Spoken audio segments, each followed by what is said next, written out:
بسم اللہ الرحمن الرحیم۔ معزز سامعین، آج کا فرمان رسول صلی اللہ علیہ وآلہ وسلم آپ کی سماعتوں کی نظر کتاب سنن ابو داؤد حدیث نمبر 1518، اس کے راوی حضرت عبداللہ بن عباس رضی اللہ تعالیٰ عنہما ہیں۔ آپ بیان کرتے ہیں کہ رسول اللہ صلی اللہ علیہ وآلہ وسلم نے فرمایا، جو کوئی استغفار کا التزام کرے تو اللہ اس کے لیے ہر تنگی سے نکلنے اور ہر رنج سے نجات پانے کی راہ ہموار کر دے گا، اور اسے ایسی جگہ سے رزق عطا فرمائے گا جس کا وہ تصور بھی نہیں کر سکتا۔ معزز سامعین، آج کا فرمان رسول صلی اللہ علیہ وآلہ وسلم استغفار کی اہمیت پہ تھا۔ اسی طرح حضرت علی کرم اللہ وجہہ چند احباب کے ساتھ مدینہ منورہ میں تشریف رکھتے ہیں۔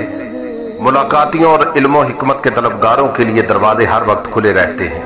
ایک شخص آیا اور کہا، میں بہت گناہ گار ہوں، کیا کروں کہ گناہ معاف ہو جائیں؟ حضرت علی کرم اللہ وجہہ نے فرمایا، استغفار کرو۔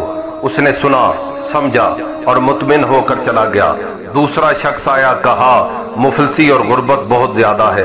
آپ نے فرمایا، استغفار کرو۔ وہ سن کے واپس لوٹ گیا۔ تیسرا شخص آیا، اس نے کہا اولاد نہیں ہے۔ آپ نے جواب دیا، استغفار کرو۔ وہ مطمئن ہو کر چلا گیا۔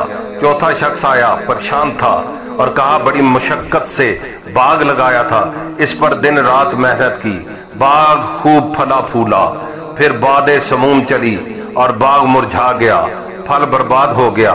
حضرت علی کرم اللہ وجہہ نے جواب دیا، استغفار کرو، اللہ کثرت سے پھل دے گا۔ وہ یہ سن کر رخصت ہو گیا۔ اتنے میں ایک شخص مدینہ منورہ سے تشریف لایا اور کہا، ہم گاؤں والوں نے بڑی محنت سے نہر کھودی تھی، وہ اچانک خشک ہوگی، کیا کریں؟ حضرت علی نے اسے کہا، استغفار کرو۔ وہ نکلا ہی تھا کہ پاس بیٹھے ہوئے احباب نے کہا کہ آپ نے مختلف مسائل سنے، سب کا ذکر استغفار دیا، سب کا جواب استغفار سے دیا، اس کی وضاحت فرما دیں۔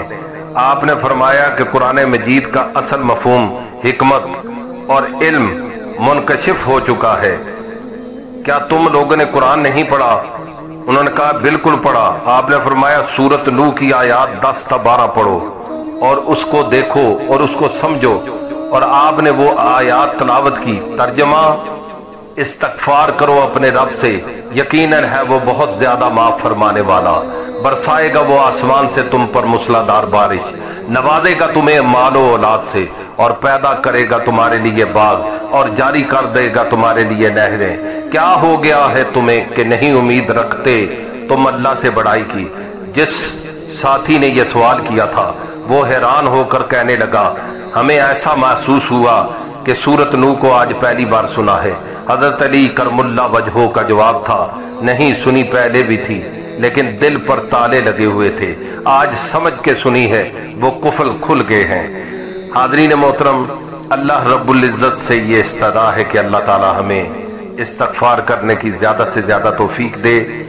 اس پیغام کو آگے پھیلائیں، صدقہ جاریہ سمجھتے ہوئے کل تک کے لیے خالد محمود گولڑوی کو اجازت دیں۔